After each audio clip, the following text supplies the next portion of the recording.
नमस्कार जी। TPS maths videos YouTube channel पर आपका स्वागत है। कक्षा 10 का अध्याय जो 11 है समरूपता, उसमें 11.3 का क्वेश्चन नंबर 15 की हम बात करते हैं। ठीक है, क्वेश्चन नंबर 15 अध्याय 11.3। तो इसकी हम बात करते हैं, ध्यान से देखिएगा एक बार। बहुत ही अच्छा क्वेश्चन है और आसान भी है। वैसे गणित बहुत ही आसान सब्जेक्ट है, पर पता नहीं कैसे हार्ड लगती है बच्चों को। फिर भी हम बात करते हैं कि एक क्वेश्चन नंबर 15 है आपका कि एक त्रिभुज ABC की भुजा BC के मध्य बिंदु D है। ठीक है, यहाँ पर है का मध्य बिंदु D है। यदि AD का समद्विभाजन करती हुई एक रेखा B से इस प्रकार खींची जाए कि वह भुजा AD को E पर काटते हुए AC को X पर काटे, तो सिद्ध कीजिए कि EX/BE बराबर 1/2, अर्थात EX और BE का हमें अनुपात याद करना है। ठीक है, वो है 1/2, क्योंकि बुक में 1/2 दिया है, जो यहाँ पर 1/2 नहीं है, 1/2 की जगह होगा 1/3। तो हमें बुक में जो क्वेश्चन है उसमें 1/2 दिया है इसका अनुपात, तो हमें 1/2 नहीं रखना है, उसको 1/3 रखना है। ठीक है, अब इसको सॉल्व करते हैं। तो एक बार चित्र बना लेते हैं, उसके बाद में इसको सॉल्व करते हैं। ध्यान से देखिएगा, बहुत ही अच्छा क्वेश्चन है और आसानी से समझ में आ जाएगा किस प्रकार से सॉल्व करेंगे। कि क्वेश्चन का है कि त्रिभुज ABC, तो सबसे पहले त्रिभुज बनाते हैं। ठीक है, ध्यान से देखिएगा, त्रिभुज ABC की हम बात करते हैं। तो जो त्रिभुज ABC है वो इस प्रकार से है। देखिए,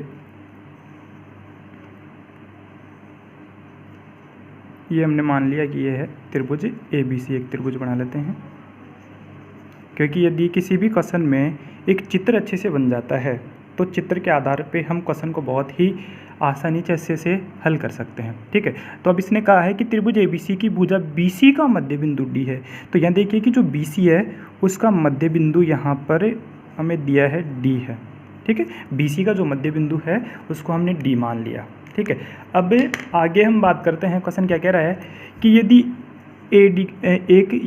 AD का समद्विभाजन करते हुए एक रेखा B से इस प्रकार खींची जाए, इसका मतलब आपको A बिंदु को D से मिलाना है। ठीक है, जो बिंदु A है उसको आपको D से मिलाना है।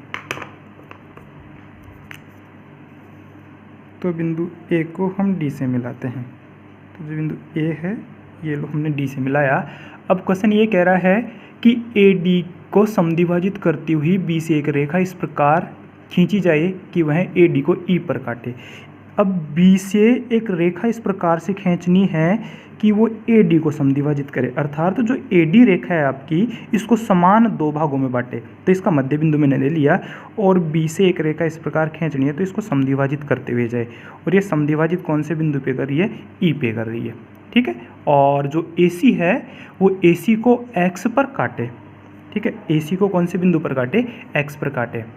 ठीक है, ध्यान से देखिएगा कि त्रिभुज ऐसे कह रहा है कि त्रिभुज ABC में BC भुजा का मध्य बिंदु D है।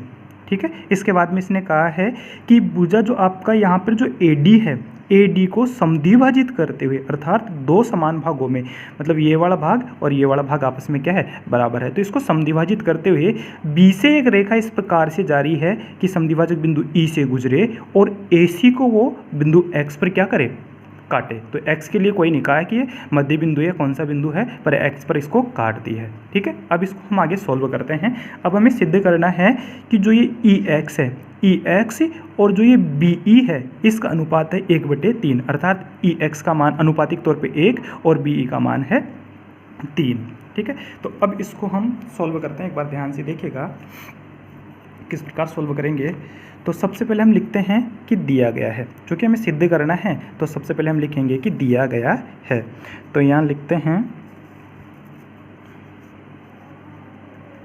हल में लिखते हैं दिया है। चित्र हम अपने अनुरूप साइड में कहीं पे भी बना सकते हैं। जैसे मैं यहाँ से स्टार्ट करूँ कि दिया गया है, तो हम यहाँ पे चित्र को बना सकते हैं साइड में। ठीक है, या सबसे पहले बनाना चाहो तो हल लिख के आप ये चित्र बना सकते हो, पर ज़्यादा उपयोगी ये रहेगा कि एग्जाम तौर पर यदि आपको चित्र बनाना है तो आप इसको थोड़ा सा इधर साइड में बनाएं। ठीक है, यहाँ पर आप जो लिखने का पार्टीशन वो लिखें और यहाँ से चित्र को आप बना सकते हैं।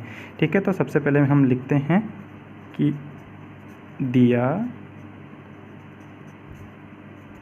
गया है। हमें दिया गया है कि BC का मध्य बिंदु क्या है? दिया है कि त्रिभुज ABC में बी सी का मध्य बिंदु, जो बी सी है उसका मध्य बिंदु क्या है, डी है, तथा जो ए डी है उसका भी मध्य बिंदु दिया है, तथा ए डी का मध्य बिंदु ई है। ठीक है, ये हमें दिया है, ए डी का मध्य बिंदु ई है, यह हमें दिया गया है। तो इससे हम लिख सकते हैं क्या कि जो ये है बी डी, ये बराबर हो जाएगा डी सी के। ठीक है, जो ये बी डी वाला पार्टीशन है ये वाला भाग इसके बराबर हो जाएगा, तथा और जो ए डी है, सॉरी ए डी नहीं, जो ए ई है वो ई डी के बराबर होगा, ए ई बराबर हो जाएगा ई डी के। ठीक है, क्यों? क्योंकि E इस ए डी का मध्य बिंदु है, तो ए ई और ई डी आपस में बराबर हो गए, और जो बिंदु D है ये इस बी सी का मध्य बिंदु है, तो बी डी और डी सी आपस में क्या हो गए, बराबर हो गए। ठीक है, ये हमें दिया गया इस क्वेश्चन में। अब एक बार लिख देते हैं कि सिद्ध क्या करना है। ठीक है, तो ध्यान से देखिए कि सिद्ध करना है।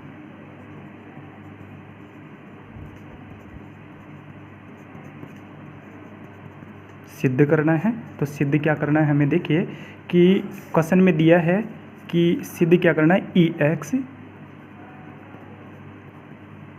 एक्स बटे बी ई बराबर 1/3। ई एक्स बटे बी ई बराबर हमें 1/3 क्या करना है, सिद्ध करना है। ठीक है, तो अब आगे हम बात करते हैं, तो इसमें थोड़ी सी रचना करते हैं। जो आपका चित्र है इसमें थोड़ी सी रचना करते हैं, और रचना में क्या करेंगे, ध्यान से देखिएगा कि रचना का छोटा सा पार्टीशन जोड़ते हैं इसमें क्वेश्चन को हल करने के लिए। कि रचना में क्या लिखेंगे कि जो ये डी बिंदु है ना, इस डी बिंदु से आपको एक रेखा इस प्रकार से खींचनी है कि वो इस बी एक्स या फिर ई एक्स, टोटल बी एक्स भी ले सकते हैं या फिर छोटा वाला पार्टीशन ले तो ई एक्स के क्या हो, समांतर हो। तो मैं एक रेखा इस प्रकार से खींचता हूँ, यहाँ से डी से जो ए सी पर काटे, और इसको जैसे A B C D E हो गया तो मैं इसको एफ नाम दे देता हूँ। ठीक है, तो एक डी एफ रचना में छोटा सा काम करना है कि एक डी एफ रेखा इस प्रकार से खींचते हैं कि जो आपके इस बी एक्स या फिर ई एक्स के क्या हो, समांतर हो। ठीक है, इतनी सी हमें रचना करनी है। ध्यान से देखिएगा रचना में क्या कर रहे हैं कि जो ये आपकी बी एक्स रेखा है, ठीक है, जो ये बी एक्स रेखा है, बी एक्स या फिर ई एक्स भी बोल सकते हैं। ठीक है, बी एक्स या फिर ई एक्स, इस रेखा के समांतर एक रेखा खींचनी है आपको डी एफ। ठीक है, क्वेश्चन थोड़ा लंबा जा रहा है, कोई बात नहीं, बिल्कुल अच्छे से समझ में आएगा, बहुत ही अच्छा क्वेश्चन है। तो ध्यान से देखिएगा इसको, तो लिखते हैं इसमें रचना।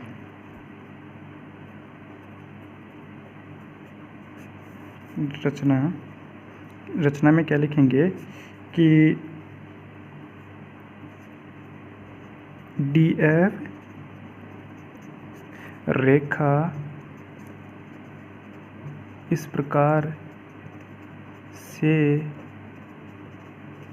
खींचते हैं कि जो आपका ये डी एफ है, ये डी एफ रेखा इस प्रकार से खींचते हैं कि डी एफ समांतर हो बी एक्स या ई एक्स के। तो यहाँ लिख देंगे कि डी एफ समांतर हो बी एक्स, या फिर हम लिख सकते हैं कि जो डी एफ है वो समांतर है ई एक्स के। ठीक है, ध्यान से देखिएगा कि डी एफ समांतर है या तो बी एक्स के या फिर ई एक्स के भी इसको समांतर लिख सकते हैं। ऐसी हमें रचना करनी है। ठीक है, अब रचना का काम हो गया। अब हम बात करते हैं उपपत्ति की। ध्यान से देखिएगा कि उपपत्ति में हम क्या करें,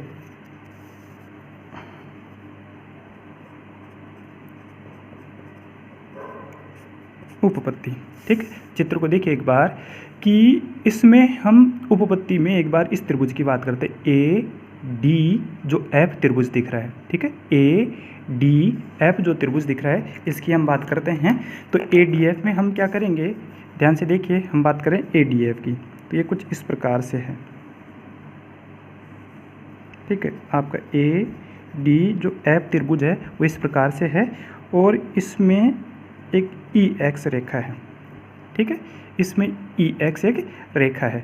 अब इसमें क्या करेंगे, तो आप देखिए कि हमने लिखा है कि ये डी एफ रेखा ये ई एक्स के क्या है, डी एफ समांतर है ई एक्स, ऐसा हमने अभी अभी रचना की है। ठीक है, तो डी एफ यदि ई एक्स के समांतर है तो हम जानते हैं क्या कि ये समांतर है। तो ध्यान से गौर फरमाइएगा यहाँ पर कि इस त्रिभुज में डी एफ और ई एक्स रेखा समांतर है। कोई भी दो समांतर रेखाएं हो उनको कोई एक तीसरी रेखा यदि प्रतिच्छेद करती है, ठीक है, तो यहाँ पर ये जो कोण बन रहे हैं इसको मैं 1 और 2 नाम दूं तो ये संगत कोण होते हैं। ठीक है, और ये संगत कोण आपस में क्या होते हैं, बराबर होते हैं। तो एक बार ध्यान से देखेंगे उपपत्ति में हम क्या करेंगे कि त्रिभुज हम बात करते हैं ए डी एफ से। ठीक है, तो मैं लिखता हूँ कि त्रिभुज ए डी एफ व त्रिभुज ए ई एक्स की हम बात करते हैं। ठीक है, जो आपका त्रिभुज ए डी एफ व ए ई एक्स, इसी में दूसरा वाला त्रिभुज है, तो इसकी हम बात करें तो यहाँ से इसको लेते हैं। ठीक है, तो इसमें हम क्या करेंगे कि एक बार ध्यान से देखिएगा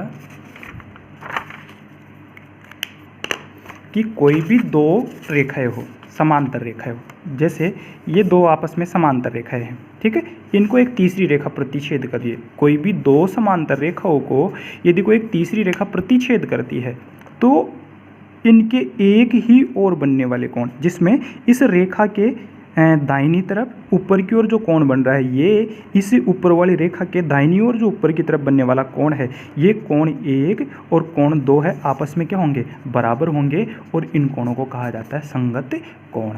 ठीक है, तो इस स्थिति को हम अपने क्वेश्चन में देखते हैं तो किस प्रकार से सॉल्व करेंगे। देखिए, तो यहाँ देखना है क्या,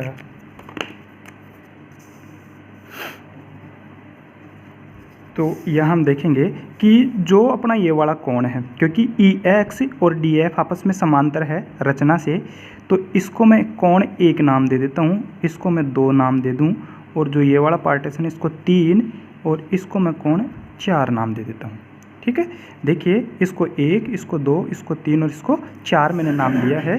तो क्या लिखेंगे हम यहाँ पर कि त्रिभुज में हमें पता है क्या कि ई एक्स समांतर है डी एफ, कहाँ से,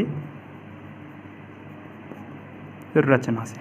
ठीक है, ये दोनों समांतर है, तो हम लिखेंगे कि कोण 1 बराबर, यहाँ देखिए कि डी एफ और ई एक्स आपस में समांतर है, तो कोण 1 और कोण 2 आपस में बराबर होंगे, और 3 और 4 आपस में क्या होंगे, बराबर होंगे। तो कोण 1 और कोण 2 बराबर है, तथा कोण 3 और कोण 4 आपस में क्या है, बराबर है, और कौन से कोण है, ये संगत कोण। ठीक है, आपस में कौन से कोण है, ये संगत कोण है।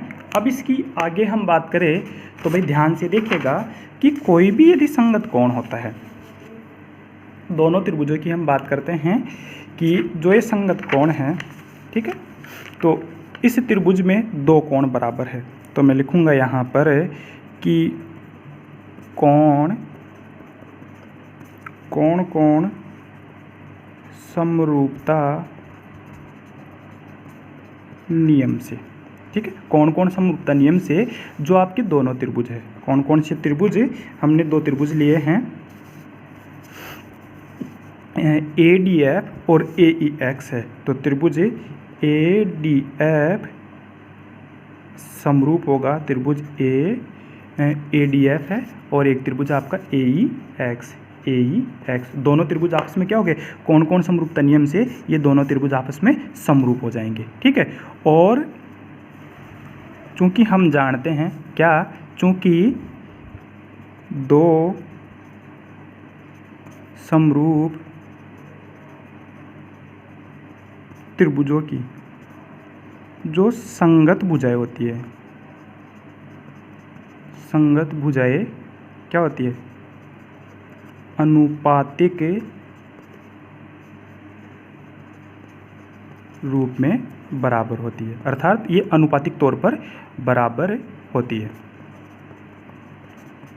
ठीक है, तो देखिए कि त्रिभुज से यदि हम बात करें, ध्यान से देखिएगा कि यदि त्रिभुज से हम बात करते हैं यहाँ पर, तो इसमें देखिए कि जो आपका त्रिभुज ADF और AEX, ये बड़ा वाला त्रिभुज ADF है और इसमें जो छोटा त्रिभुज AEX, ये दोनों आपस में समरूप बन गए। ठीक है, तो इनकी जो संगत भुजाएं हैं वो आपस में क्या हो जाएगी, अनुपातिक तौर पे बराबर हो जाएगी। तो संगत भुजाएं ले, जैसे मैं ले लेता हूँ एक कि AE, छोटे वाले त्रिभुज की बात करें तो छोटे वाले त्रिभुज की भुजा जो AE है, ये बड़े वाले त्रिभुज की भुजा AD के क्या होगी, अनुपातिक रूप में इसकी संगत भुजा है। और जो EX है, छोटे वाले त्रिभुज की जो EX भुजा है, इसकी संगत भुजा कौन सी है, DF। ठीक है, तो हम क्या लिखेंगे कि AE बटे AD बराबर होगा EX बटे DF। ध्यान से सुनना कि जो छोटा वाला त्रिभुज AEX है, इसकी ये भुजा बड़े वाले त्रिभुज ADF के AD भुजा के संगत है, इसलिए AE बटे AD हमने संगत भुजा का अनुपात ले लिया।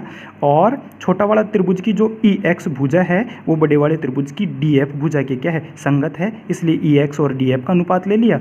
और हमें पता है कि दो समरूप त्रिभुजों की संगत भुजाएं आपस में क्या होती है, अनुपातिक तौर पर बराबर होती है। ठीक है, संगत जो त्रिभुज है उनकी जो समरूप त्रिभुज है उनकी संगत भुजाएं अनुपातिक तौर पे क्या होती है, बराबर होती है। तो इसलिए हम कह सकते हैं कि AE और जो AD का अनुपात है वो आपस में क्या होगा, AE बटे AD बराबर हो जाएगा EX बटे DF।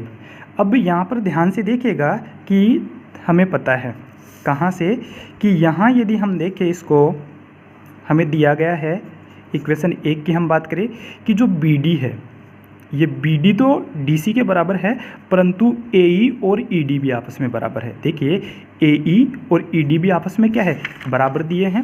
तो यहाँ से हम क्या लिख सकते हैं कि चूँकि AD नहीं, जो आपका AE है वो ED के बराबर है। ठीक है, जो आपका AE है वो ED के बराबर है। और साथ ही हम जो टोटल AD है उसको हम ऐसे लिख सकते हैं कि AE प्लस ED। ध्यान से देखिएगा कि जो आपका ये है चित्र में, देखिए एक बार इसको, कि जो आपका क्या है AD है, ये AD, इसको AE और ED के योग में लिखा जा सकता है। इस AD को AE और ED के योग में लिखा जा सकता है, क्योंकि हमें पता है इक्वेशन 1 की सहायता से कि AE बराबर ED के हैं, तो मैं ED की जगह AE रख सकता हूं। तो यहाँ लिखिए कि AD बराबर AE प्लस AE। क्यों? क्योंकि ED और AE आपस में क्या है, बराबर है। तो इस ED की जगह मैंने AE रख दिया। और इसको यदि मैं यहाँ से लिखूँ तो ध्यान से देखिए कि AD तो अपनी जगह ऐसे कैसे आएगा, और बराबर में AE और AE कितनी बार हो गया, 2AE हो गया। ठीक है, 2AE हो गया। ठीक है, तो भाई AD की जगह क्या लिखा जा सकता है, 2AE लिखा जा सकता है। तो अपने क्वेश्चन को आगे सोल्व करें तो इसको देखिए एक बार, यहाँ लिख सकते हैं इक्वेशन 1 से। ठीक है, यहाँ मैं लिख दूंगा कि ये हमें दिया है इक्वेशन 1 से।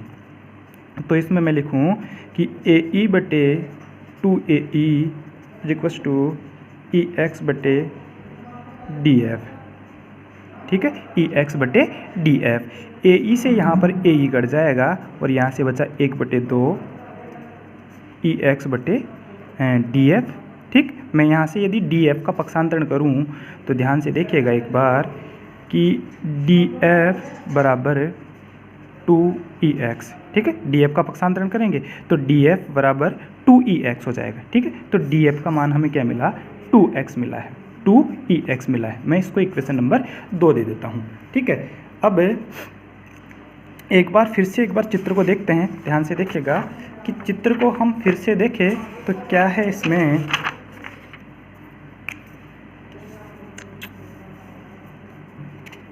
इसमें, हम बात करते हैं एक बार त्रिभुज BCX से। ठीक है, ध्यान से देखिएगा कि जो त्रिभुज BCX दिख रहा है यहाँ पर, इसको देखिए एक बार ध्यान से, BCX। ठीक है, BCX जो त्रिभुज, इसको ध्यान से देखिए और इसको किस प्रकार से लिखेंगे। BCX जो त्रिभुज दिख रहा है इसमें क्या है कि इस त्रिभुज में आपको पता है कि BX समांतर क्या है, DF। कहाँ से लिया है ये, रचना से। ठीक है। बी एक्स समांतर डी एफ है, ये हमने रचना से मान लिया, ठीक है। अब ये बी एक्स और डी एफ ये रचना से है, ठीक। और इसमें जो बी सी है, बी सी का मध्य बिंदु डी है, ठीक है। बी सी का मध्य बिंदु क्या है, डी है। एक बार इसको ध्यान से देखिएगा चित्र को, कुछ इस प्रकार से एक्स बी और सी, इसका बिंदु डी है और इसको मैं लिखूंगा एफ, ठीक है। जो यहाँ पर दिया है कि ये डी एफ जो भुजा है ना, ये बी एक्स के समांतर है। और एक त्रिभुज की हम बात करें यहाँ पर कि यदि किसी त्रिभुज के, कोई भी एक त्रिभुज ले लेते हैं, ये थोड़ा साइड पार्टीशन है एक्स्ट्रा से, कि कोई भी एक त्रिभुज की तीसरी भुजा के समांतर को एक रेखा हो, ठीक है, और उसके मध्य बिंदुओं से गुजरे, मतलब समांतर कोई रेखा है और शेष दो भुजाओं के मध्य बिंदुओं से गुजरती है, ठीक है। समांतर है और शेष भुजाओं के मध्य बिंदुओं से गुजरती है। तो यहाँ पर यदि ये मध्य बिंदु है तो ये वाला भी मध्य बिंदु बन रहा है, ठीक है। इस त्रिभुज की स्थिति को देखिए कि यदि आपकी ये वाली भुजा और ये वाली भुजा आपस में समांतर है और साथ ही ये आपस में क्या है, मध्य बिंदु भी है। वैसे तो इसका नियम है कि मध्य बिंदु से गुजरती है, तो शेष तीसरी भुजा के क्या होती है, आधी बन जाती है। पर आधी का अभी हमें रोल नहीं लेना, हमें केवल ये देखना है कि जो बिंदु एफ है, इस एफ की हमें स्थिति पता नहीं, एक्स सी जो भुजा है इसके लिए इस एफ की हमें स्थिति पता नहीं, बी सी के लिए डी की स्थिति तो पता है कि ये मध्य बिंदु है, ठीक है। तो एफ की स्थिति हमें स्पष्ट करनी है और वो कैसे होगी कि यदि ये डी इस बी सी का मध्य बिंदु है, ठीक है, और जो डी एफ रेखा है आपके इस बी एक्स के समांतर है, तो इसके तहत जो बिंदु एफ है वो भी आपका एक्स सी का मध्य बिंदु हो सकता है कि नहीं हो सकता है। ध्यान से देखिएगा कि ये मध्य बिंदुओं को मिलाने वाली रेखा है, बी सी के समांतर है, तो भाई ये वाला मध्य बिंदु है तो ये वाला भी तो मध्य बिंदु आ रहा है ना। समांतर होने की स्थिति में इन दोनों के यदि ये वाला मध्य बिंदु है तो ये भी तो मध्य बिंदु ही आ रहा है, ठीक है। तो इसकी हम स्थिति देखें, बी एक्स और डी एफ आपस में समांतर है, तो भाई ये वाला मध्य बिंदु है, बी सी का मध्य बिंदु है, तो क्लियर सी बात है कि एक्स सी का मध्य बिंदु कौन होगा, एफ होगा। तो मैं यहाँ लिखूंगा कि अतः एफ सी एक्स का क्या है, मध्य बिंदु है, ठीक है। और जो आपका एफ सी एक्स का मध्य बिंदु बन जाता है तो हम क्या लिखेंगे कि त्रिभुज की दो भुजाओं के मध्य बिंदुओं को मिलाने वाली कोई एक ऐसी रेखा जो शेष तीसरी रेखा के समांतर हो, तो वो तीसरी रेखा की क्या होती है, आधी होती है। तो इसके लिए हम लिखेंगे अतः जो आपकी ये डी एफ रेखा है, ये डी एफ रेखा इस तीसरी भुजा, क्योंकि इस बी एक्स के समांतर है तो इस बी एक्स की क्या हो जाएगी, आधी हो जाएगी, ठीक है। जो आपकी डी एफ है वो इस बी एक्स की क्या हो जाएगी, आधी हो जाएगी। अभी जो ये नियम है अब लागू हो रहा है, पहले हमें एफ की स्थिति पता नहीं थी, तो एफ की स्थिति हमने कैसे प्राप्त की कि भाई त्रिभुज ए बी सी की एक भुजा के समांतर को एक रेखा इस प्रकार से है कि दोनों को आपस में प्रतिच्छेद कर रही है और उसके एक बिंदु की स्थिति हमें पता है कि वो बिंदु उस भुजा का मध्य बिंदु है, तो भाई दूसरे वाले बिंदु की भी स्थिति स्पष्ट हो जाती है कि ये भी मध्य बिंदु ही बनेगा, ठीक है। ये मध्य बिंदु बन गया एफ। तो अब हम कह सकते हैं कि त्रिभुज की दो भुजाओं के मध्य बिंदुओं को मिलाने वाली रेखा यदि शेष तीसरी रेखा के समांतर होती है तो जो ये वाली रेखा है ये शेष तीसरी रेखा की क्या होती है, आधी होती है। तो अब इसको हम क्या लिख सकते हैं कि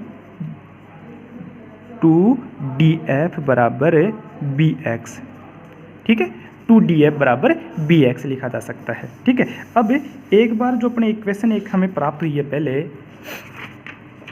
इक्वेशन नंबर 2 की हम बात करते हैं कि यहाँ से हमें मिला है कि df बराबर है 2ex, ठीक है, df बराबर है 2ex। इक्वेशन 2 है कि df बराबर 2ex है, तो इक्वेशन 2 से हम बात करते हैं, इक्वेशन 2 से। तो इस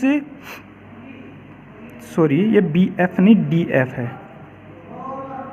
ठीक है, डी एफ, ठीक। तो डी एफ का मान हमें मिला है 2ex इक्वेशन 2 से, तो मैं लिखूंगा 2 गुणा और डी एफ का मान है 2ex और बराबर हमें मिल गया bx, ठीक है। तो इसको गुणा करते हैं तो ये हो गया 4ex बराबर है bx। अब एक बार फिर से चित्र को देखिए ध्यान से ठीक है, इस चित्र को आप ध्यान से देखिएगा कि इसमें क्या है कि जो ये बी आपको बी एक्स दिख रहा है यहाँ पर, जो ये बी एक्स है, क्या इस बी एक्स को मैं ऐसे लिख सकता हूँ क्या,